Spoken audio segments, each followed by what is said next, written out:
compartilhar a palavra de Deus com você hoje. Não é a palavra que está aí na revista, tá bom? O Senhor tem ministrado algo no nosso coração e nós queremos falar com você hoje a respeito de chuva do céu, céu espiritual. Aleluia. Olha para cá, preste atenção, muita atenção, agora não converse, ok? Nós muitas vezes não gostamos de mudanças na nossa vida, né? A gente queria que tudo fosse assim, constante, sem nenhum tipo de problemas. Ah, pastor, eu queria que tudo, né, nada, não tivesse estações. Mas quando Deus criou a terra, Ele criou com estações. Então tem o verão, o inverno, a primavera, o outono, tem o frio, tem o calor, tem a chuva e tem a seca. São estações e elas são importantes na nossa vida, porque elas nos fazem crescer, amadurecer, elas nos ensinam, elas nos renovam, mas muitas vezes nós não gostamos delas, queríamos que fosse constante, porque não compreendemos a maneira que Deus trabalha na nossa vida. Essa semana eu vi esse vídeo, foi um vídeo que uma irmã mandou para o pastor Aloysio, muito interessante, talvez você tenha visto também. É uma irmã que teve uma experiência com um anjo. Um anjo apareceu para ela. Só que ela não sabia que era anjo. Porque muitas vezes na própria Bíblia, anjos se parecem com homens. Pode até ser que tenha algum sentado aí do seu lado. Muita gente dá uma olhada assim rápida. É verdade, acredite em mim, com certeza muitos aqui já toparam com anjos, nem imaginaram, nem sabem. Porque eles se disfarçam, né? Tem um pastor muito engraçado, ele disse que o pai dele era um cara assim, tão santo, era pastor, homem tão de Deus, tão de Deus, tão de Deus. Ele nunca viu o pai dele falar mal de ninguém, de ninguém. E ele disse que eles são pastores também, o pai dele já morreu. Ele conta que um dia, ele e o irmão dele ficavam conversando, aí diz que um dia eles falaram assim: Será que meu pai não é um anjo, não? Eles chegaram a desconfiar, né? Tanto que o pai dele era homem de Deus, assim, nunca viu o pai dele falar mal de ninguém, e eles inclusive, eles eram terríveis, eles combinaram um dia, ele falou: vamos fazer meu pai falar mal de alguém hoje? E eles combinaram e falaram com o pai dele assim: pai, o que o senhor acha do diabo? Ele falou: agora ele vai falar mal. Diz que o pai dele ficou em silêncio, pensou um pouquinho e falou: sujeitinho perseverante. Nem do diabo o pai dele não falava mal. Meu Deus do céu. Então, essa irmã, ela estava no hospital, ela estava internada, ela conta a experiência dela, e ela estava passando um tempo de muita tribulação na vida dela, muita luta, muita angústia, ficou doente, foi parar no hospital, talvez até com ansiedade, e ela estava lá chorando e orando, e pedindo a Deus ajudar ela, aquela angústia. E aí chegou o enfermeiro, que ela achou que era enfermeiro, e aí ele viu que ela estava aflita, e falou com ela: o que está acontecendo? Por que você está aflita? Ah, estou angustiada, minha vida, eu não aguento mais, eu passando essas lutas, melhora, mas depois tal, e agora estou numa época ruim, está difícil demais. Começou a reclamar. Aí ela disse que esse enfermeiro falou para ela: olha aqui esse aparelhozinho, aquele aparelhozinho que mede as batidas do coração, né? Tu, assim, tu.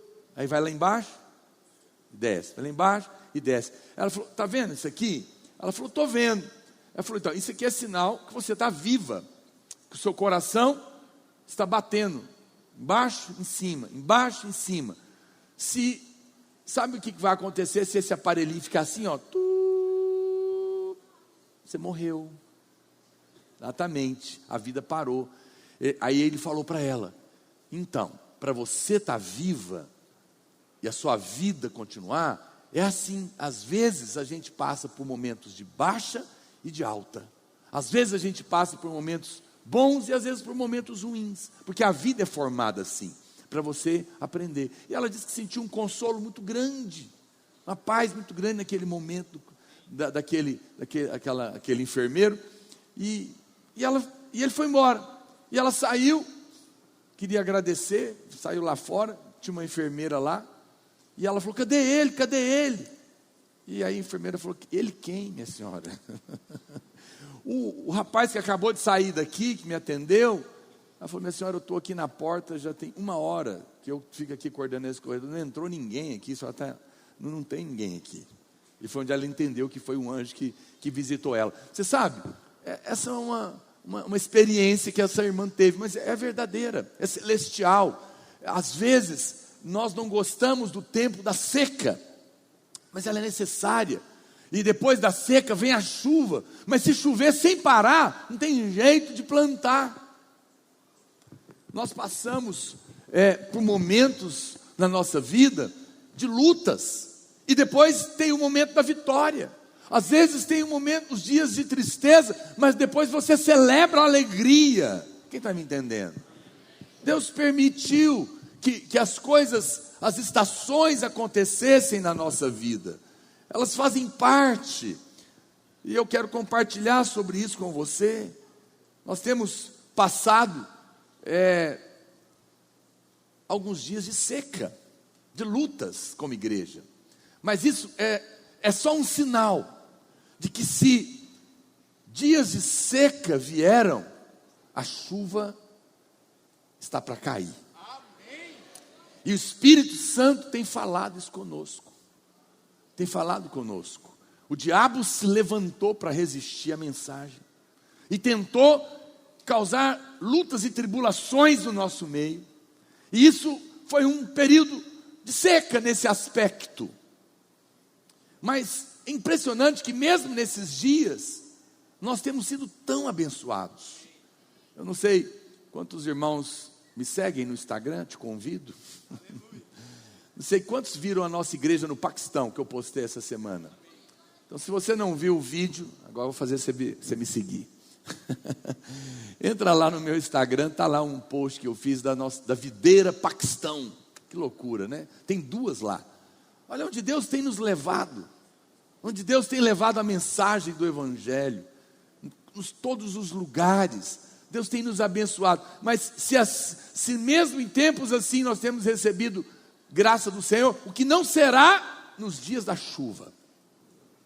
E o Espírito de Deus tem falado ao nosso coração que Ele está para derramar chuva abundante sobre nós como igreja. Diga aleluia. Você faz parte disso.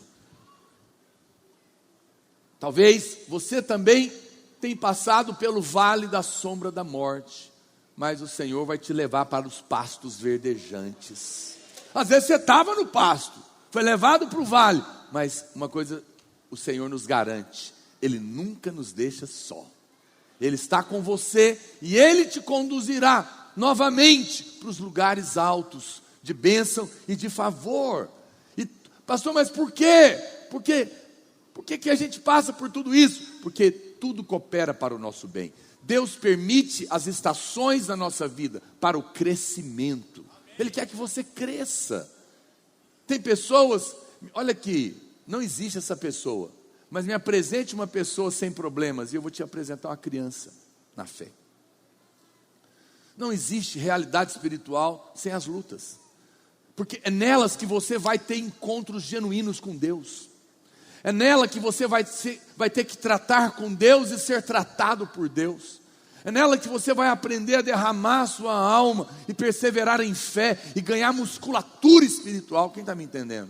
Consistência, constância, para que depois, amanhã ou depois, você não seja levado por toda sorte de doutrina, por qualquer vento vazio de aparência espiritual, mas vai ter uma fé sólida, para ser um homem de Deus, uma mulher de Deus, sustentar uma família, ser usado por Deus com realidade espiritual, que vai fazer diferença na sua casa, na sua história, nas suas gerações, amém, irmãos? Então, não fique desesperado, porque você está passando hoje por dias de sequidão. Se há seca na sua vida, prepare-se, porque depois da seca vem a chuva. Nada é para sempre, só a palavra de Deus que permanece. Há ciclos, e os ciclos estão sendo liberados na sua vida.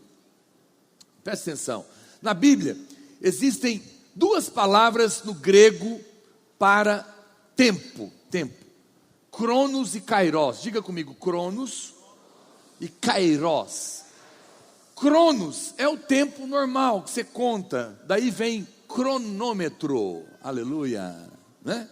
Então são as horas, os dias, os tempos, a sequência natural da vida. Esse é o tempo do Cronos, está lá na Bíblia. Mas tem uma outra palavrinha para tempo que é chamada de Kairos. Kairos é o tempo espiritual, é o tempo de Deus. São os momentos que Deus trabalha, que Deus arranja para te abençoar, para te favorecer, para resolver o problema, para te tirar daquele lugar, para te dar uma experiência que te eleva para um outro nível. Quem está me entendendo? Há um tempo de Deus, Kairos, e ele é um tempo espiritual, profético, e nós... Alguém anota para tirar esse negócio aqui, que todo domingo eu quase caio. Ou arrumar, são parentes. Olha para cá, é uma plaquinha maligna, está amarrada. Tem que amarrar, porque não está parafusada, né? Então, em nome de Jesus. Olha para mim, tudo bem. Então, há um tempo Kairos de Deus, esses arranjos de Deus, essas estações divinas, onde Deus quer liberar graça na sua vida. E nós cremos nisso. Nós temos estações, e esses momentos, eles são, cada um é importante. No tempo da seca, é também importante, porque é o tempo de eu perseverar, é o tempo de eu guardar o que eu ganhei em Deus, é o tempo de eu, às vezes, ser mais discreto, estar reservado no Senhor, para que eu aguarde o tempo da chuva. E quando a chuva vem, e quando começa a chegar perto da chuva, o que eu tenho que fazer? Eu tenho que me preparar. Qualquer pessoa que planta, eu não sou agricultor, mas conheço alguns, então a gente conversa. Então, agora está dando, vai começar a dar uma chuvinha aqui ou outra ali. Estava uma secura completa, não é? Aí tem que dar uma primeira chuvazinha, que ainda não é o tempo da chuva, para que o lavrador plante. Tem que ter uma chuva. Aí ele planta. Aí depois para de chover de novo. E depois vem a água com gosto. Aí é assim mais ou menos? Quem planta aí sabe dizer. E aí a planta vai crescer. E quando está perto de colher, tem que dar mais uma chuva para os grãos, né, ficarem cheios e eles poderem colher. Mas entre essa primeira e a segunda tem que ter o sol. Se não tiver sol, não cresce. A nossa vida é assim também. Mas preste atenção. Há um momento de seca, mas quando dá uma primeira chuvazinha, o que você tem que fazer? Preparar a terra, porque vai chegar a hora de cair a chuva e a semente tem que estar plantada. Olha para cá, meu querido, eu estou te dizendo da parte de Deus, o Senhor tem nos dito, a chuva está vindo, prepare-se, se posicione em fé, porque a chuva vai ser liberada de uma maneira abundante, e aqueles que estiverem plantados, vão colher, vão receber, não é? Aqueles que estiverem respondendo a Deus, se posicionaram. Está chegando um tempo de abundante chuva sobre nós como igreja. Diga amém. Abra sua Bíblia em Zacarias capítulo 10, verso 1. Zacarias 10, 1. Coloca a Bíblia, por favor. Eu sou tradicional, eu gosto da outra. O que eu tenho a ver com o que você gosta? É assim que você... Brincadeira. Pedi ao Senhor chuva no tempo das chuvas serôdias. Ao Senhor que faz as nuvens de chuva, dá aos homens aguaceiro e a cada um erva no campo. Interessante. Existe um tempo de chuva sobre nós. E isso significa boas novas. Expectativas de que dias melhores, de vida, de abundância, de graça estão vindo sobre a sua casa, o seu casamento. Não é bom quando está aquela secura terrível, aquele calor, aí dá nos noticiários a previsão do tempo, amanhã vai chover. O que você sente? Você levanta a mão, não é? Graças a Deus, aleluia. Pois eu estou aqui nessa noite para te dizer, se está vivendo um tempo de seca, olha para cá, a previsão do tempo espiritual está te dizendo, a chuva está chegando na sua casa e na sua vida, porque o Senhor, pelo seu Espírito, tem ministrado isso ao nosso coração. Como igreja nós temos sentido isso da parte de Deus. Enche o seu coração de expectativas.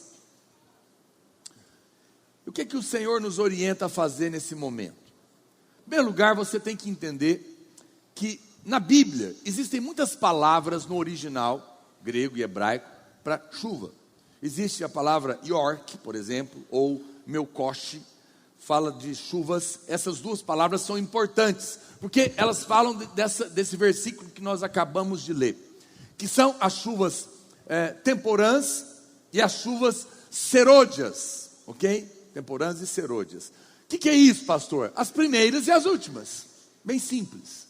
Existe a primeira chuva e as últimas chuvas. Então, como eu falei, agora vai começar a ter umas primeiras chuvas. Mas lá para março, abril, né? São as últimas. Vem um chuvarão aí de dezembro, janeiro, e depois elas terminam. Então, é assim. A Bíblia fala das primeiras e das últimas chuvas. Olha para cá, preste atenção para você entender. Na Bíblia, tudo tem um lado profético e um lado para você aplicar na sua própria vida. Então, profeticamente falando, quando foram as chuvas serôdias, as temporãs, as primeiras? Foi lá em Atos. Quando você lê o livro de Atos, e aconteceu a experiência do Pentecostes, e o Espírito Santo veio sobre a igreja, aquelas foram as primeiras chuvas depois que Jesus morreu e ressuscitou, e começamos então a experiência da nova aliança, amém? O que aconteceu naquelas primeiras chuvas? Mover de Deus. Havia cura, não havia doentes entre eles, não havia necessitados entre eles, as pessoas estavam prosperando, as famílias estavam sendo restauradas, as pessoas estavam sendo libertas, não é? A igreja, a Bíblia diz que a igreja crescia, as pessoas eram salvas, era um mover. Eram as chuvas temporãs. Profeticamente falando, ela já aconteceu. Mas a Bíblia diz que ainda haverá a chuva serôdia, que é o último mover de Deus. É quando a água vem com mais força ainda. Olha para cá, meu querido. Eu creio, por todos os sinais proféticos que já estão diante de nós, que nós estamos às beiras da chuva serôdia. Eu já falei isso para os irmãos muitas vezes. A profecia mais importante da volta de Jesus e do fim dos tempos é a profecia da última semana, das 70 semanas que profetizou o profeta Daniel. Essa semana ele profetizou por 69, elas já se cumpriram. São semanas de anos, dias, cada dia um ano. E ele ficou parada na última semana. Faltam 7 anos para cumprir a profecia de Daniel. Cumpriram 69, mas 7 anos não se cumpriram. E não se cumpriram porque para se cumprir precisava de ter Israel, Jerusalém e o templo. As profecias estão ligadas a isso. E agora, há poucos mais de 50 anos, a nação de Israel volta a existir. Depois volta a existir Jerusalém. E só falta o templo, mas o templo não é condição para o arrebatamento, é condição para o fim. O arrebatamento da igreja dos vencedores, ele pode acontecer a qualquer momento, e o templo pode ser construído na primeira metade dessas semanas, os 3 anos e meio de acordo que o anticristo vai fazer com a nação de Israel de paz. E aí ele vai provavelmente negociar isso. Então, alguém outro dia perguntou ao pastor Luiz: quanto tempo o senhor acha que Jesus volta? O arrebatamento acontece. E eu concordo com a resposta dele. O arrebatamento não tem mais nada para acontecer. Ele pode acontecer a qualquer momento. Pode ser que esse culto não termine, aleluia. Silêncio, hein? Um glória a Deus aqui, o outro. Não fique preocupado, se você não quer subir, você ficará. Deus só leva os que querem ir, aleluia. Eu quero ir. Aleluia. É porque tem gente que ainda está naquela, não, quer casar primeiro, quer fazer uma viagem para a Europa. Então fique. Seja bem acompanhada do anticristo. Meu querido, que Deus tem preparado para nós no céu, olhos nunca viram, nem jamais penetrou no coração do homem. Você não sabe o que está lá em cima. Nada assim, isso aqui tudo vai ser uma grande bobagem. Preste atenção. Então, a qualquer momento pode acontecer. Então, nós temos sinais claros e proféticos da chuva serôdia. A última chuva profética está às portas. Amém, irmãos? Porque os sinais da palavra de Deus são claros. Mas preste atenção, olha para cá. Isso é uma aplicação, a profética. Mas existe também a aplicação pessoal. O que é a aplicação pessoal? É que na sua vida há momentos das primeiras chuvas, mas há momentos das últimas chuvas. Se em algum momento você experimentou um pequeno mover de Deus, e eu sei que todos nós temos experimentado, mas agora você está passando por um tempo meio seco, significa que o próximo passo é a última chuva. Haverá uma última chuva, e uma chuva muito maior, e ela é cíclica. Isso na nossa vida pessoal se repete primeira e última várias vezes. Profeticamente não, mas na nossa vida pessoal há momentos que Deus derrama uma chuva, depois há um momento de seca, e depois o aguaceiro é liberado. E quando vem a segunda chuva, a última chuva, o mover é sempre muito maior do que o primeiro. Muito maior. Se você tem passado dias assim, então prepare-se, porque o que Deus vem trazendo por aí é muito maior. Agora preste atenção, você tem que entender que não pode ter chuva o tempo todo. É como eu falei para você, porque senão não tem lavoura, tem que ter um momento seco para poder plantar. Tem que ser no tempo certo. Lucas capítulo 2, verso 46, por exemplo, coloca aí para mim. A Bíblia fala que Jesus tinha 12 anos de idade. E eles foram fazer o censo com a família. E todo mundo foi embora e ele ficou para trás. E os pais voltaram atrás dele 3 dias depois.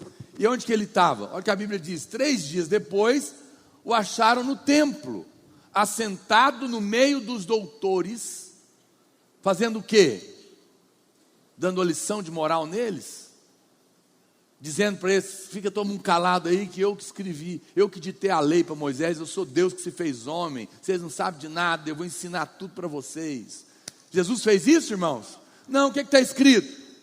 Que ele estava ouvindo-os e interrogando-os, ou seja, ele ouvia as explicações, eles respondiam, e ele então perguntava de novo a respeito da resposta, porque eles estavam interessados, e a Bíblia fala que todo mundo ficou maravilhado, mas não ficou maravilhado porque ele estava ensinando, ficou maravilhado por causa das perguntas que ele estava fazendo.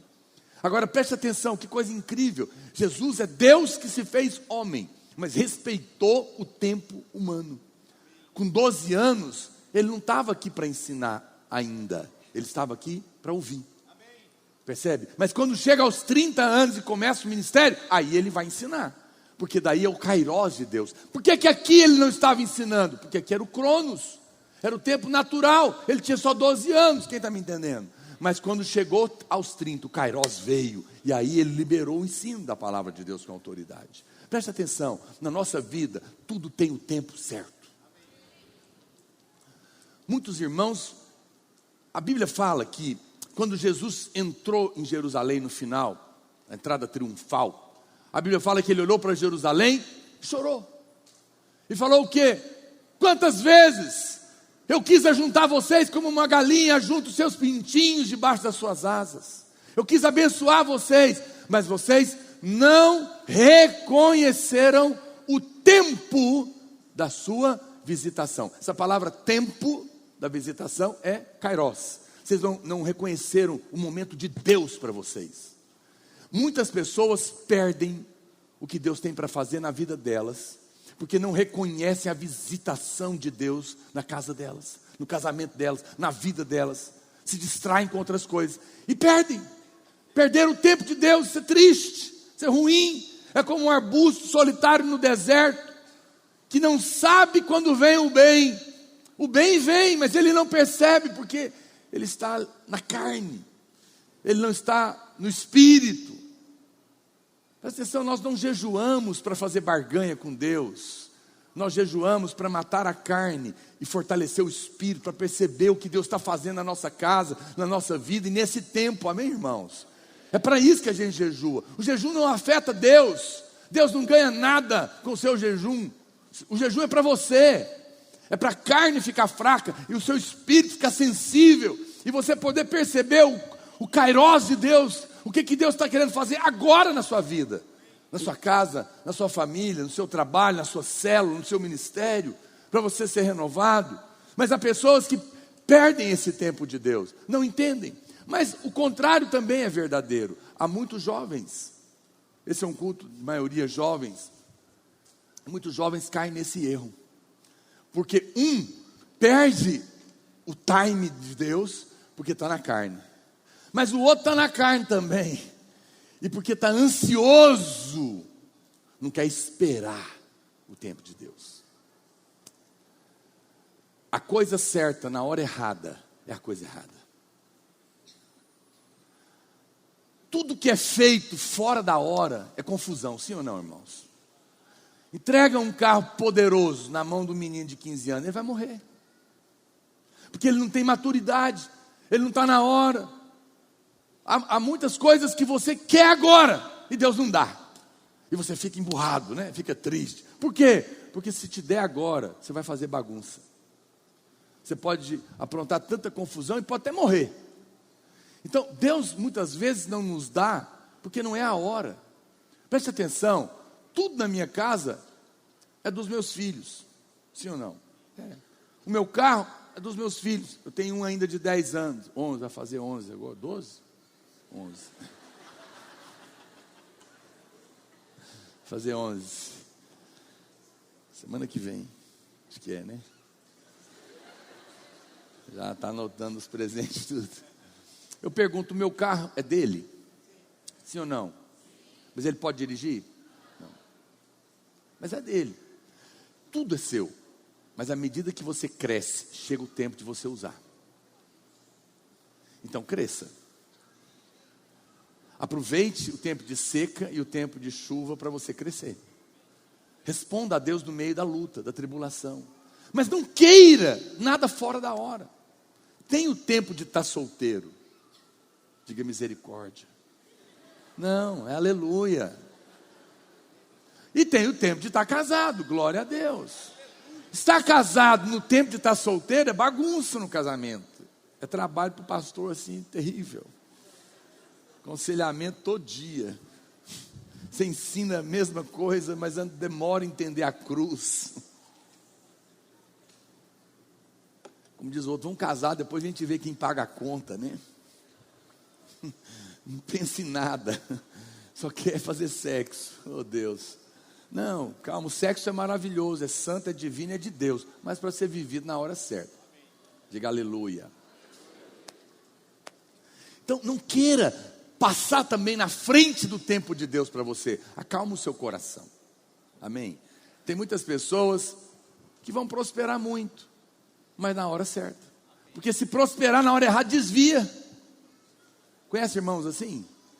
Conheço demais. Por quê? Porque avançaram, quiseram fazer a coisa na hora errada, não esperaram o tempo de Deus, e por isso tiveram muitos problemas, não é? É muito importante você compreender isso. Olha o que diz Deuteronômio, capítulo 11, verso 14. Existe o tempo de Deus e existe a chuva de Deus. A primeira menção de chuva, então eu estou falando de chuva temporã e serôdia, a primeira e a última. A primeira menção na palavra de Deus de chuva, serôdia e temporã está aqui em Deuteronômio 11, 14. Lembra da regrinha importante da lei da primeira menção?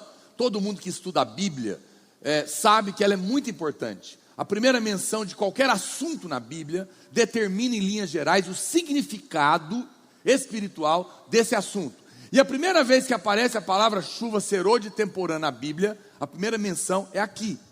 E a Bíblia claramente fala dela: darei as chuvas na vossa terra a seu tempo. Não ao meu tempo, ao tempo dele. as primeiras e as últimas. Para quê? Para que recolhais o vosso cereal, o vosso vinho e o vosso azeite. Aleluia.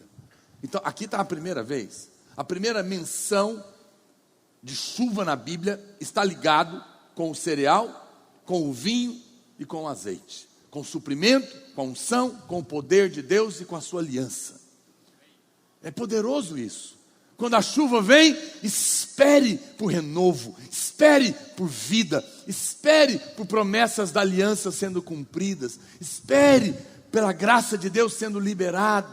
Veja que Deus não manda a chuva o tempo todo, Ele diz que é o seu tempo, mas quando Ele manda, haverá abundância de pão, de vinho e de azeite. Aleluia. Na Bíblia, o pão, o vinho e o azeite falam do suprimento, do poder e da graça de Deus, da sua aliança, a mesa do Senhor e a unção do poder de Deus para que você não seja consumido. Mandaram uma pergunta hoje de manhã no culto: pastor, eu estou cansado de servir a Deus, o que eu faço? Por que você está cansado? Você está cansado porque é você que está fazendo. Se não fosse você que estava fazendo, você não estava cansado, sim ou não? Deixa Deus fazer. Se Deus faz por você, se Deus é que faz a sua célula crescer, se Deus é que salva na sua célula, se Deus é que se manifesta lá, a presença é por causa dele, não é porque você faz. Ou seja, está faltando Deus fazer, por isso está pesado. Por exemplo, quando tem uma porta rangendo na sua casa, é chato, não é? Já viu? Sua mãe fala: não faça barulho que eu vou dormir. Aí você tem que pegar um negócio lá dentro, sábado à tarde. Aí você entra quietinho, né? Para pegar a bolsa dela. Só que a hora que você abre a porta, acabou tudo. Acabou a descrição, bagunçou tudo, é ou não é? O que a gente faz? Então tem irmãos que a vida dele está desse jeito, uma porta rangendo. Tudo que ele mexe dá uma coisa estranha. O casamento dele está estranho, os relacionamentos dele, as amizades dele, a corte dele, o trabalho dele, a relação com o pai dele. Está ruim, está rangendo. O que faz quando a porta está rangendo? Aleluia, coloca óleo. Então por que esse irmão está cansado? Porque está faltando azeite, óleo, para lubrificar.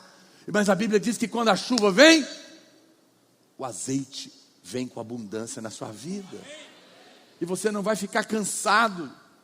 Há pessoas que estão cansadas até de viver, porque está faltando a chuva que vai trazer o suprimento do azeite. Mas esses são dias de chuva. Se você está cansado de viver, está cansado de liderar, está cansado de estar casado, está cansado de estar solteiro, está em angústia, eu quero te dizer, meu amado, que quando a chuva do Senhor chegar, a unção virá na sua vida, e ela vai trazer o renovo ao seu coração, porque é isso que a palavra de Deus nos promete. Quando a chuva vem, há abundância. A primeira menção então está associada com esse suprimento do Senhor. Mas é interessante que no verso 10, volta lá, o Senhor faz uma comparação importante entre Canaã e o Egito. Então querer ter a chuva de Deus é fundamental na nossa vida, porque ela vai trazer aquilo que está nos faltando, aquilo que está carente na nossa vida. Mas então a Bíblia, no entanto, faz uma comparação. Olha o que diz verso 10 em diante: porque a terra que passais a possuir não é como a terra do Egito, de onde saíste, em que semeáveis a vossa semente e com o pé arregáveis, como uma horta. Mas a terra que passais a possuir é terra de montes e de vales, da chuva dos céus beberá as águas. Terra que cuida o Senhor, vosso Deus, os olhos do Senhor, vosso Deus, estão sobre ela continuamente, desde o princípio até o fim do ano. Aleluia. Eu creio mesmo, que não só neste ano, mas o ano que vem inteiro, vai ser um ano de muita abundante chuva no nosso meio como igreja. E a Bíblia faz uma coisa interessante, ela faz uma comparação da terra de Israel com o Egito. Por quê? Eu não sei se você sabe, o Egito não chove, não tem chuva lá. Sabia disso? Não chove lá. Eles vivem do quê, pastor? Do rio Nilo. Mas esse rio está vivo do quê? O rio Nilo, ele é sustentado pelas águas que vêm das montanhas, 5.000 quilômetros de distância, onde tem neve, onde chove. Então todas as vezes que chove lá, ou dá neve, a neve derrete, aí enche o rio. E eles, então não há chuva.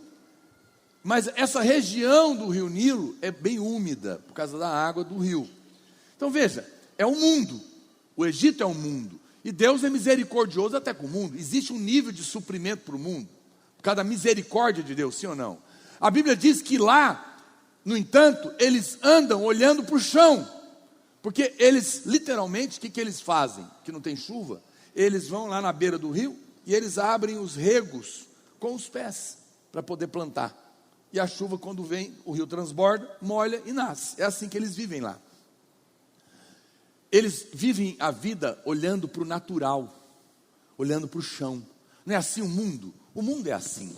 O mundo não espera nada do céu. O mundo não está olhando para o céu. O mundo anda olhando só para o chão. A vida deles é natural. Eles é 1 mais 1 é 2, é a matemática normal. Se está em crise, vai ficar ruim. Se está em tempos bons, então a gente pode prosperar um pouco. Esse é o mundo. A Bíblia fala, Israel, não.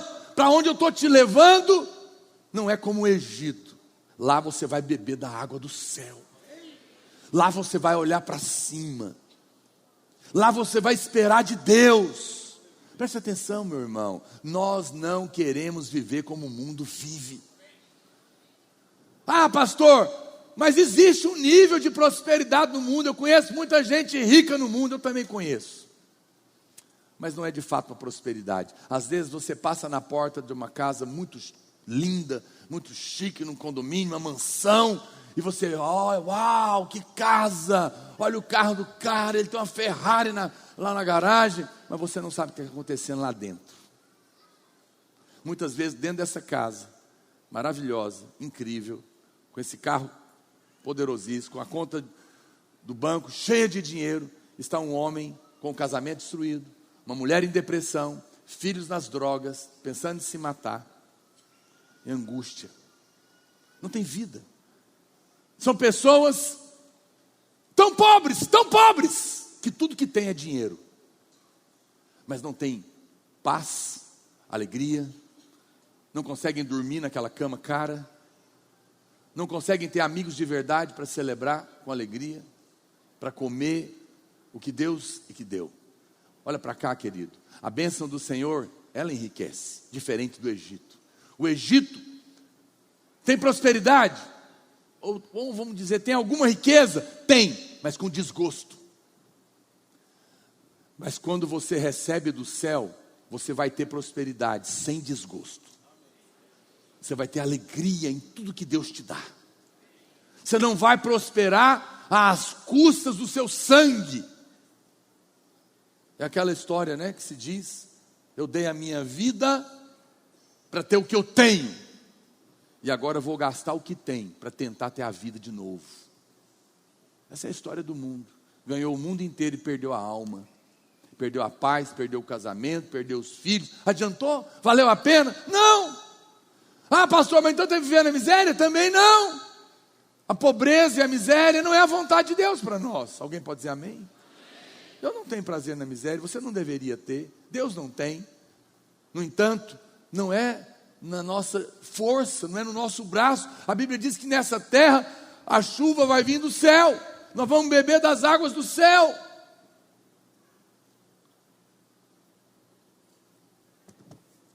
Quando o povo de Israel... Mas aí, presta atenção, no Egito não chove. O povo de Israel estava lá. Deus cuidou, mas não tinha chuva, não tinha abundância, não tinha realmente gozo. Aí eles saíram do Egito, estavam indo para essa terra prometida, que vai receber de lá. Mas todo crente, quando sai do Egito, tem que passar por onde, gente? Quem sabe? Palpite. Deserto. Deserto é um tempo que também não é um lugar de chuva, também não chove lá. No deserto tinha nuvem, sim ou não? Tinha sombra, feita pela nuvem, mas tinha chuva? Não. Tinha água da pedra, mas não tinha chuva. Tinha maná, mas não tinha chuva. Porque deserto não é o lugar que Deus tem para você. Veja, lá tinha sombra. Você sabe o que é o lugar do deserto? Ainda é o crente que está na lei. O crente que está na lei, ele está no deserto. Porque a lei é a sombra da verdade do Novo Testamento, diz a Bíblia. A lei é só uma sombra. Ela tem a nuvem que faz a sombra, a palavra do Velho Testamento, mas não traz chuva. Tem muitos crentes que ainda continuam na seca e nunca alcançam a chuva, porque não sai da lei, é legalista. Ainda está fazendo troca com Deus, ainda está tentando merecer a bênção. Então agora vai ter o jejum, ele já faz logo, não, não vou jejuar só 2 semanas, eu vou fazer 28 dias, porque Deus vai ter que me dar. Vai ficar sem comer e não vai adiantar nada. Vai ter uma sombrinha, mas não vai ver chuva. Por quê? Porque está no deserto, não entendeu nada. Nós não jejuamos para receber nada, nós já somos abençoados, mas nós enfraquecemos a carne para fortalecer o espírito e perceber a chuva e exercitar fé por ela, que nós vamos falar daqui a pouco, no final dessa palavra. Preste atenção, amados. Saia do deserto, saia da lei.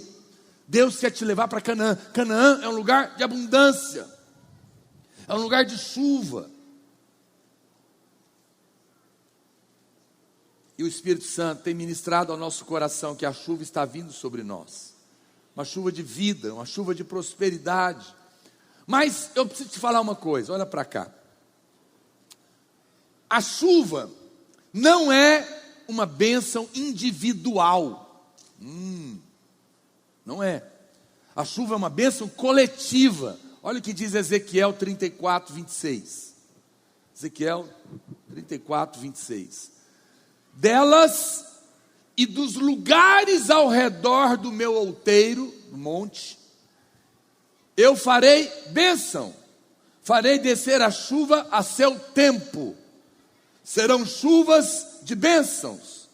Outeiro aqui é uma palavra bonita para monte, um monte pequeno, mas é monte. Na Bíblia se refere ao Monte Sião, que é a igreja. Preste atenção, quando chove naquele lugar todo, sim ou não? A chuva nunca é para uma casa. Choveu naquele bairro, molhou todo mundo, sim ou não? Ela é coletiva. E a Bíblia está falando do Monte Sião, está falando da igreja. Então, olha para cá, preste atenção. Muito importante você entender isso. Tem pessoas que dizem assim: não, qualquer igreja serve, é tudo igreja. Eu queria que fosse. Honestamente queria que fosse. E não estou dizendo que nós somos o dono da verdade, somos a única igreja abençoada. Também não estou dizendo isso. Só estou te dizendo que não é porque tem uma placa na porta, ou tem um ajuntamento de gente, que a igreja está lá. Muitas vezes é só um saco de batatas, não é um purê. Quem está me entendendo? Mas quando existe a igreja edificada, então a chuva é coletiva. Por isso nada é neutro. Então tem pessoas falando: não, eu vou lá perto de casa mesmo, que é tudo igreja, não faz mal. Você está enganado. Você, quando participa de uma igreja, você está participando do corpo. Se aquele corpo está doente, a doença vai estar na sua vida. Se ele é saudável, você vai usufruir da saúde daquele corpo.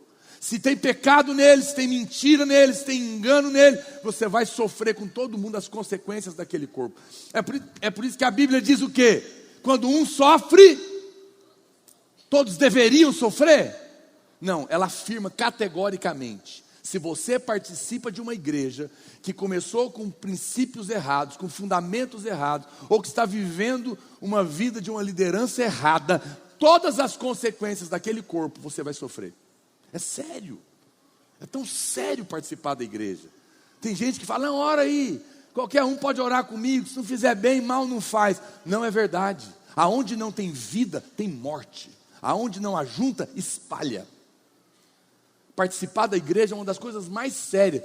É porque ela pode te jogar lá em cima, ou pode destruir a vida de uma pessoa. É sério. E nós temos temor de Deus, porque os primeiros que vão prestar conta diante de Deus são os pastores, que estão conduzindo esse corpo. Quem está me entendendo? como localidade, nós somos uma igreja, e nós temos temor de Deus. Agora, preste atenção, por outro lado, você tem que entender que quanto a corpo e a bênção vem, a Bíblia diz que quando um sofre, todos sofrem, quando um é disciplinado, mas quando um é louvado, todos são louvados. A Bíblia diz, todos se alegram. Por quê? Porque estão participando do corpo. Então a bênção é coletiva. Mas preste atenção, pastor, graças a Deus, eu sou da videira. Mas tem irmão que só aparece aqui na ceia. E outros a gente só vê no Réveillon.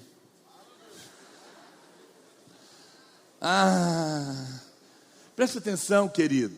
Eu não estou aqui para te condenar, não. Você é amado, amém? Sem condenação, você é filho. Está salvo, se você nasceu de novo. Só que por que eu estou falando isso? Para te acusar? Não, para te abrir os olhos. Para te dizer, querido, se você quer usufruir da chuva, se envolva na vida da igreja. Porque a chuva é coletiva. Então, por que tem irmãos que não entendem? Ele acha, não, hoje eu não vou no culto, não, estou com preguiça. Mas ele não sabe que se envolver, participar do culto, participar da célula, se envolver na igreja, é estar nesse corpo espiritual. E quando a chuva cai, molha ele. Mas quando ele não se envolve, ele só vem de vez em quando. Eu vou continuar amando ele, mas ele não entende por que ele ainda está sofrendo tanta coisa, por que ainda tem tanta secura na vida dele, e ele olha para muitos irmãos e fala, não, mas os irmãos estão tão abençoados, tem tanta chuva sobre ele, mas porque você não quer se envolver, você é privado de uma bênção que é para você. Só que essa bênção você tem que entender que ela é para o corpo todo. Se você não está vinculado, não está envolvido, você é privado dessa bênção. Então, por favor, eu digo para você, para o seu bem, se envolva. Por isso é tão importante você estar envolvido, participar, vincular, participar de uma célula. E é por isso que nós estamos jejuando, para reafirmar esses valores. Quem está me entendendo? A Bíblia diz, eu vou derramar a chuva, e ela vai ser para todos. É tão importante você estar envolvido. Olha o que diz Isaías 55:10. Porque assim como descem a chuva e a neve dos céus, e para lá não tornam, sem que primeiro reguem a terra e a fecundem, e a façam brotar, para dar semente ao semeador e pão ao que come. Preste atenção, Deus dá tudo para nós em forma de semente, para você colher. Então tem irmãos que eles mandam mensagem para nós, pastor, eu posso jogar na loteria? Eu estou com fé, e se eu ganhar, eu prometo que eu vou dar o dízimo. Eu não sou Moisés, eu não mando na sua vida. Você faz o que você quiser, nem Deus vai te impedir de jogar, mas você está enganado, querido. É comprovadamente, todo mundo que ganhou na loteria e ficou rico, ficou pobre de novo. Não é assim que Deus nos prospera. Deus nos prospera na forma de semente. Quem está me entendendo?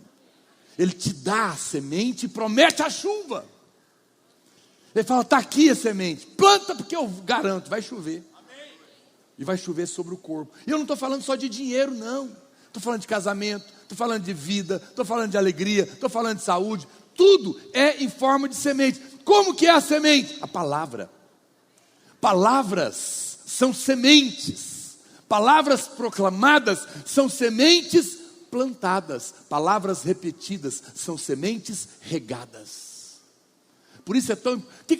Por que é importante então vir no culto? Porque o que eu estou fazendo aqui hoje? Eu estou plantando sementes no seu coração. Sementes de fé. E você vem de novo e nós regamos essa semente. E nós falamos novamente. E você confessa ela na sua casa. O que você está fazendo? Você está pegando aquela semente e está plantando ela em fé. E aí quando a chuva vem, você vai colher. Plante no seu casamento. Plante o seu casamento futuro. Plante no relacionamento dos seus pais. Plante na sua vida profissional. Plante na sua vida espiritual. Fale as promessas de Deus. E aquilo é uma chuva que está sendo liberada naquela semente que está plantada. Não adianta Deus dar semente para quem não planta ela. Você tem que acolher ela no seu coração, através das suas palavras. E então você vai ver o que vai acontecer. Preste atenção, Deus vai liberar chuva sobre nós nesses dias, mas é necessário que você tenha uma atitude em relação a essa semente. Deus te dá a semente, promete a chuva. A sua parte é apenas plantar em fé, é crer, é receber, é se envolver. Agora, é interessante que aqui entra um princípio. Eu já estou indo aqui para o meu final, ok? É que Zacarias, volta lá para Zacarias capítulo 10, verso 1. Olha o que a Bíblia nos ensina. Pedi ao Senhor chuva no tempo de chuva. Espera aí. Se é tempo de chuva, para que pedir? Você não tinha percebido, né? Eu amo quando você não percebeu. Te peguei, como diz o outro. Na Bíblia nada é por acaso. Aqui está escondido um dos mistérios da Bíblia. Mistério da oração. A vontade de Deus é que todo homem seja salvo e chegue ao pleno conhecimento da verdade. Sim ou não? Aí a Bíblia fala, então pregue. Porque eu quero salvar. Peça a salvação da sua família, porque é a minha vontade de salvar eles. Está entendendo o que a Bíblia está dizendo? Você fala, pastor, se Deus vai fazer, para que eu tenho que pedir? Eu sei que hoje em dia, algumas pessoas têm ensinado um ensino errado. Parece espiritual, mas não é bíblico. Jesus ensinou a pedir. Não é? Pedir e dar-se-vos-á. Aquele que pede, recebe. A oração do Pai Nosso é um pedido de pão, de proteção. E alguém fala, não, mas aquilo lá, ele estava falando para o judeu. Como que ele está falando da lei? Jesus está falando de lei. Ele é a graça, e ele começa a oração falando Pai. Os judeus nem entendiam. Tem gente que me fala que aquilo é antes da nova aliança. Mas preste atenção. E Deus está falando, vai chover, é tempo de chuva, então peça chuva. Pastor, pois é, por quê? Porque o pai quer se relacionar. É muito estranho se eu dissesse para os meus filhos assim, ó meus meninos, tudo aqui de casa é de vocês, tá bom? Não precisa pedir mais nada. Sabe o que ia acontecer? Eu ia dar tudo para eles, mas não ia ter um relacionamento entre nós. Não é porque tudo é seu que você não precisa pedir.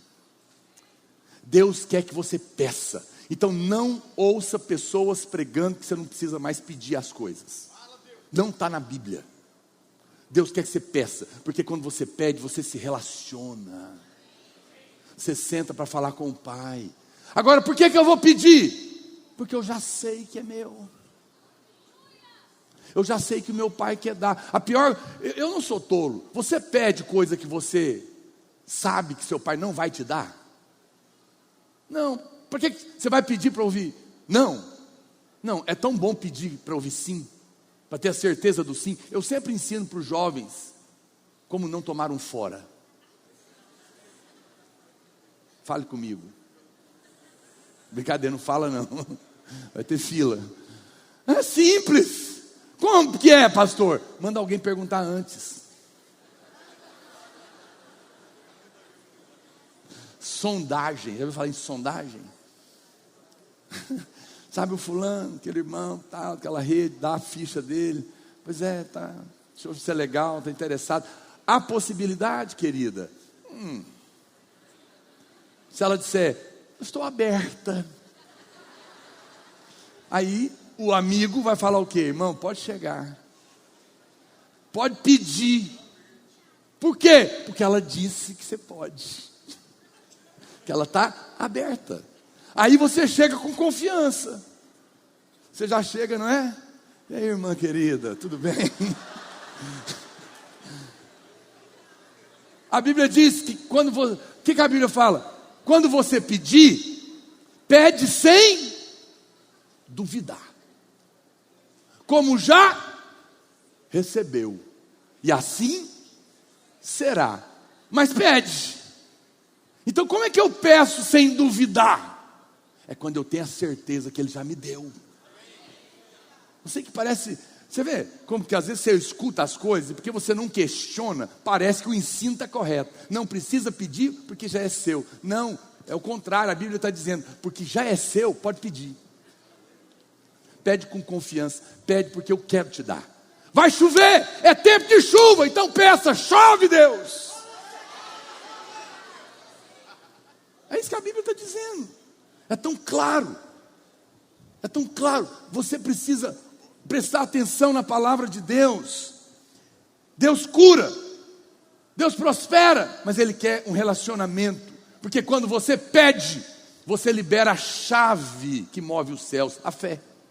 Como que eu vou pedir? Como que eu vou exercitar fé sem pedir? É na hora que eu peço que eu estou demonstrando que eu creio que Ele já liberou a bênção sobre a minha vida. Não seja passivo com a desculpa de estar na graça. No tempo de chuva, se envolva com ela. Efésios capítulo 1 diz que nós já somos abençoados com toda sorte de bênçãos espirituais, sim ou não?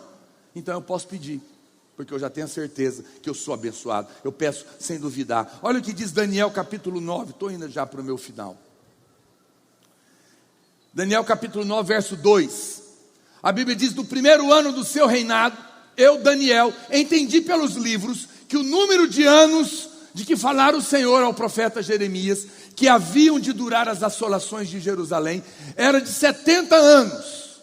Ele entendeu, ele leu a Bíblia, ele viu que tinha chegado o tempo em que ia parar as assolações. Aí o que ele fez? Eu li na Bíblia que chegou o tempo do final do sofrimento, aleluia, eu vou sentar e dormir, porque já está escrito. Foi isso que ele fez? Vamos continuar lendo? No momento que ele descobre o que Deus disse que vai fazer, ele fica quieto? Não, olha o que ele faz. Então voltei o rosto ao Senhor Deus, para o buscar com oração e súplica, com jejum, pano de saco e cinza. Daniel viu que o cativeiro ia terminar. Então o que ele fez? Orou. É o que eu acabei de falar. Você está interessado na menina, descobriu que ela está aberta para você. O que você faz? Vai lá e fala com ela, com confiança. Eu não tive alguém para me ensinar. Quando eu pedi para Marília para me relacionar com ela, eu não tinha confiança. Eu fiz uma completa derrota, foi pura misericórdia. Que eu achei que ela não queria, mas eu arrisquei. Mas hoje eu estou aqui para te ensinar, acalmai-vos. Presta atenção, amado. Quando Daniel entendeu, ele foi orar. Quando você sabe que Deus quer derramar chuva, mergulhe nela. Vem orar com a gente, vem se envolver, porque Deus está dizendo, eu vou derramar chuva. Então se levante para mergulhar nessa chuva, para ser encharcado por ela. Presta atenção, Jesus vai voltar? Sim ou não? Vai, mas precisa orar? Precisa. Aonde está na Bíblia? Apocalipse. O Espírito e a noiva oram, dizendo o quê? Vem. Por que Jesus não veio ainda? Porque o Espírito quer, mas a noiva ainda não está falando vem. A noiva ainda está muito confortável aqui. A noiva ainda está com muitos desejos daqui, muitos planos aqui. Ainda a gente está suportando. Esse mundo é um inferno, irmãos. Eu estava vindo para cá com meu filho para o culto. Eu tive que orar depois, porque um homem no meio da rua parou o carro, pegou a mulher dele, estava espancando ela. Eu falei, ai meu Deus do céu. Eu tive que parar e eu gritei, polícia! Sério que eu fiz isso. Para assustar o cara. Estava longe de mim, e os carros foram parando. Ai, coisa horrível, cena ruim, me fez mal, tive que orar. Porque é um mundo ruim, mas a gente ainda gosta daqui. Mas, você sabe, irmãos, esse negócio de ideologia de gênero é só um detalhe. É os bigodudos beijando na boca e na rua, um com o outro. Essas confusão, violência. A gente goiano acha esquisito, né? Mas ainda tolera. Mas vai chegar um momento que a gente não vai aguentar mais. Esse mundo vai ficar tão ruim, tão perverso, que nós não vamos aguentar. Aí a noiva vai falar: pelo amor de Deus, vem. Nessa hora que a gente orar, Ele vem. E por que nós vamos orar? Porque nós sabemos que Ele vem. Mas você percebe que a oração, o pedir, o clamar a Deus, é a maneira que Deus escolheu agir. Esse é o tempo de chuva. Deus quer salvar, e porque Ele quer salvar, nós vamos orar pela sua família. Bom, mas tem um motivo a mais, que a chuva também é importante. Olha para cá. O que acontece quando você toma chuva? Não, isso é o óbvio. Vamos pensar um pouquinho mais. As irmãs se prepararam, estão indo para um casamento. Está bonita, maquiada. Mas o carro está longe, de repente caiu a chuva e ela te pegou. Pá! Molhou você inteirinho. O que aconteceu além de te molhar? O seu corte, ou o seu noivo, ou o seu marido, ele olha para você, para a sua maquiagem. O que ele fala para você? Amor, acho que teve um probleminha na maquiagem.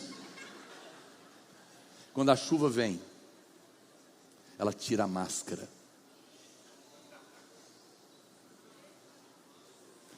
Por isso que é importante. Estar na chuva é importante porque ela produz realidade em nós. A chuva tira, a chuva do mover de Deus, do evangelho, da graça, da justificação pela fé, ela tira a maquiagem da justiça própria. E aí você vai experimentar. Quando o mover de Deus tira a maquiagem da justiça própria, você pode chegar nu diante dele e receber favor. Quem está me entendendo? Olha para cá, irmãos, eu digo para você, não se assuste. Deus está tirando toda máscara do nosso meio. Tudo que é falso está sendo removido, porque Deus está edificando uma igreja sólida, com realidade, que não tem justiça própria e que está revestida simplesmente do óleo da unção. Isso é poderoso. Por isso você deve querer a chuva na sua vida, porque ela vai produzir realidade em você. Queria chamar a equipe de louvor. Os servos podem se preparar para a ceia. Então, eu quero encerrar te mostrando uma coisa, e vou dizer mais. Olha para cá, não converse. Quando a chuva vem, não adianta correr dela, ela vai te pegar.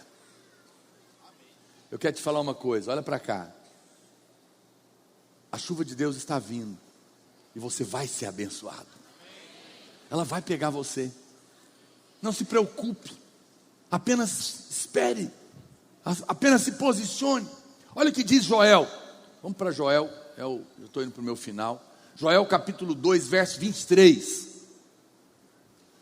Alegrai-vos, pois, filhos de Sião, regozijai-vos no Senhor vosso Deus, porque Ele vos dará em justa medida a chuva, aleluia. Fará descer como outrora a chuva temporã e a serôdia, a primeira e as últimas. E aí, olha o que vai acontecer. As eiras se encherão de trigo, e os lagares transbordarão de vinho e de óleo. Restituir-vos-ei os anos que foram consumidos pelo gafanhoto. Olha para cá. 3 coisas vão acontecer na sua vida quando a chuva de Deus que está vindo sobre nós como igreja vier. E já está às portas. É o que está escrito aqui na palavra de Deus. Eu vou falar ao inverso. A primeira coisa que vai acontecer é que quando você experimenta a chuva do mover de Deus, Deus restitui o que foi roubado. Está escrito aqui. Eu vou restituir. No cronos, no tempo natural, você perde e não tem volta. O casamento de muitas pessoas acabou, e porque não tem o mover de Deus, não tem restauração. Mas quando a chuva vem, aquele relacionamento que era de Deus, aquela amizade que acabou, aquele casamento que acabou, Deus pode restituir, porque é o Kairos, é o arranjo divino. Talvez há pessoas aqui que perderam a alegria há muito tempo. Já foram pessoas felizes, alegres, realizadas, mas por causa das decepções e das frustrações, você perdeu isso. Mas eu te digo, a chuva está vindo e Deus vai restituir a alegria na sua casa. Você vai ter vontade de novo de se envolver, de liderar, de cantar. Há pessoas aqui que perderam o sonho de casar, porque foram traídos, sofreram, estão desacreditados. Mas quando o Kairos de Deus chegar, Deus vai curar você, vai curar o seu coração e vai restaurar o sonho de ter uma família. Talvez você já está tentando algo há tantos anos, não consegue passar no concurso, arrumar um emprego, nada dá certo. Você tem se esforçado, mas não tem visto o resultado. Olha para cá, querido, um toque do favor de Deus vale mais do que muitos anos de trabalho duro. Um toque do favor pode fazer o que você não conseguiu fazer em 10 anos, o que o diabo te roubou. Deus nesses dias vai restaurar saúde, Deus vai restaurar alegria, Deus vai restaurar relacionamentos, casamentos, ministérios, profissões, vida, porque essa é a promessa. Eu vou mandar a chuva e vou restituir.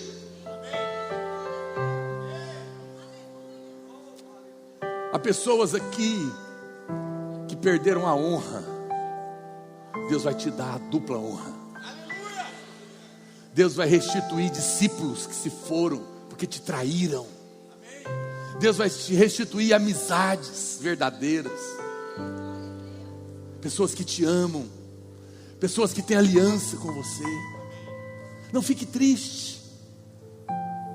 Muitas vezes o diabo entra e faz isso, e você fica triste. Nós ficamos, mas o Senhor diz que a chuva virá, e Ele vai restituir. Vai restituir amigos ainda melhores, mais abençoados. É a restituição que vem com a promessa da chuva. A segunda coisa, a Bíblia diz que vai encher você de trigo, de vinho e de óleo.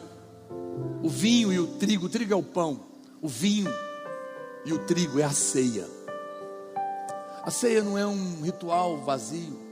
O pão e o vinho em si mesmo não tem poder nenhum, mas a fé, no momento que você tomar essa ceia aqui hoje, e as que virão, ela vai transbordar na sua casa o efeito dessa fé no pão e no vinho.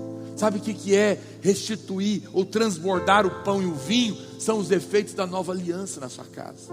É cura, é saúde, é prosperidade, é vida, é alegria. A Bíblia está dizendo: eu vou trazer a chuva, e o pão e o trigo, a minha aliança, o meu favor, o meu perdão, a minha graça, a minha vida vai transbordar na sua casa. Mas Ele diz mais: a minha chuva virá e eu vou transbordar o azeite. O azeite é a unção, é a capacidade espiritual para responder ao chamado divino. É o poder de Deus para viver uma vida sem suor do rosto. Você não vai precisar se esforçar, morrer de trabalhar para alcançar o que você precisa. Olha para cá, eu profetizo, eu sinto a unção nessa noite. Você está preocupado com a sua profissão, querido, você vai estudar, mas você não vai precisar se matar de estudar, não. Deus vai te conduzir, você vai estudar a coisa certa, e um pouco que você passar, você já vai assimilar, porque Deus vai te dar sabedoria, inteligência, capacidade. E quando você chegar para fazer a prova daquele concurso, ou do Enem, ou seja lá o que for, essa vai ser a sua diferença para os seus concorrentes, porque a unção do Senhor vai estar sobre você e vai te capacitar, e vai te colocar em vantagem, porque você está debaixo da chuva.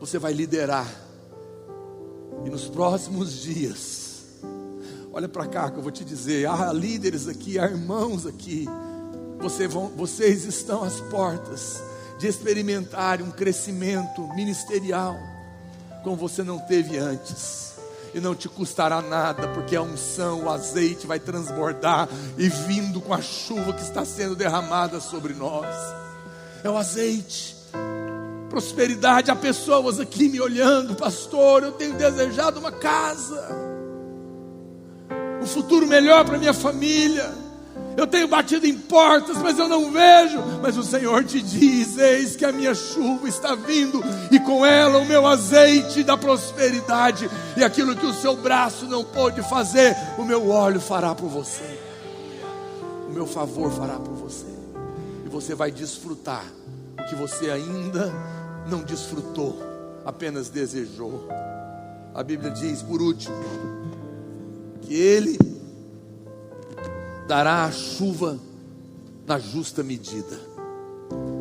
A palavra chuva, nesse original aqui, é matar, que significa chuva.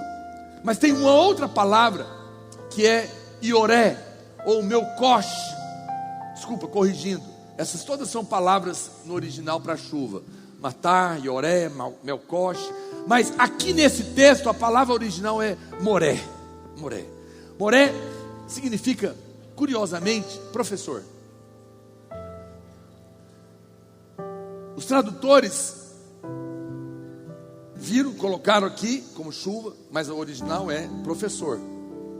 E aonde está escrito justa medida, no original é uma palavra só, chamada sidak, ou sidaque, que significa justiça. Então, tem uma Bíblia, uma das traduções, que traduz essa chuva em justa medida. Aqui então, chuva em justa medida é moré sidaque, que significa: e eu darei o professor da justiça. Meu Deus, é uma Bíblia linda. Quem é o professor da justiça? É Cristo.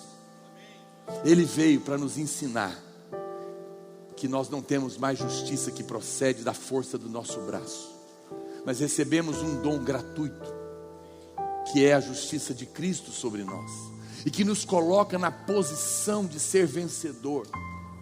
Quem é que pode receber a chuva? Aquele que está na posição certa. Qual é a posição? É aquele que sabe que de si mesmo não merece coisa alguma, mas Cristo se tornou a sua justiça, por isso a chuva vai me pegar, e eu receberei do favor de Deus. Mas esse último mover é a chuva do professor da justiça. Significa que não apenas você recebeu a revelação de que é justo em Cristo, e por isso pode crer no favor, mas que também Deus levantará cada um de nós, não apenas para compreender, mas para ensinar. Ensinar para aqueles que estão perto de você, que há uma justiça que é de graça, que nos coloca na condição de receber, por causa do que Ele fez e não do que eu fiz. Olha para cá, irmãos, há muitas pessoas que nunca ouviram o que você está ouvindo aqui. A pastora Luiz esteve agora na turnê nas nossas igrejas na Europa. Ele foi para a Inglaterra, ele foi para a Itália, para a França e para a Alemanha. Na Alemanha, uma mulher viu no Facebook, não é da videira, não é da nossa igreja, não nos conhece, mas ficou curiosa e foi lá ouvi-lo. No final ela procurou o pastor Luiz em prantos e falou: pastor, eu sou de uma grande igreja aqui na Alemanha, há muitos anos, eu nunca ouvi o que você está falando. E ela estava profundamente tocada. Ela disse em prantos: por favor, traduza o que você está falando para o alemão. Nós precisamos receber o que vocês têm. Deus tem nos dado tanto. mas nós vamos compartilhar. Deus, pastor, eu não sei ensinar.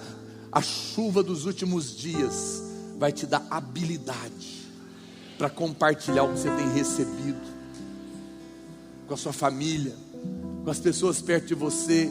Compartilhar desse amor, dessa justiça de Cristo, dessa graça de Deus imerecida. Isso vai tocar o coração das pessoas. Esses são dias onde o Senhor está preparando um grande derramar sobre nós.